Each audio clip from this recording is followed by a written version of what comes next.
Russell viper এই সাপটি নিয়ে অনলাইনে অনেক তোলপাড়। মানুষ এই সাপটি সম্পর্কে অনলাইনে অনেক মিথ্যা তথ্য দিচ্ছে এবং মানুষকে বিভ্রান্ত করছে। তাছাড়াও মানুষের মধ্যে ভয় ঢুকিয়ে দিচ্ছে। সাপ সাপই, ছোট কিংবা বড়, এটার তো বিষ থাকবেই।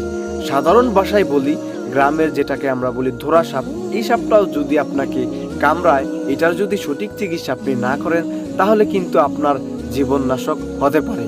তো এরকম ধরনের মিথ্যা তথ্য অনলাইনে ছড়াবেন না, কিংবা মিথ্যা তথ্য দিয়ে মানুষকে বিভ্রান্ত করবেন না। যারা কন্টেন্ট ক্রিয়েটর আছে তারা বেশিরভাগ নিজের স্বার্থের জন্য কাজ করে থাকে, অর্থাৎ এই টপিকটার মধ্যে কতটা সত্যতা আছে সেটা যাচাই না করে তারা সবার আগে ভিডিও তৈরি করে থাকে। তাদের উদ্দেশ্য হচ্ছে ভিউ ইনকাম করা, এই ভিউর মাধ্যমে টাকা ইনকাম করা। একজন কন্টেন্ট ক্রিয়েটরের মধ্যে যদি এমন স্বভাব চলে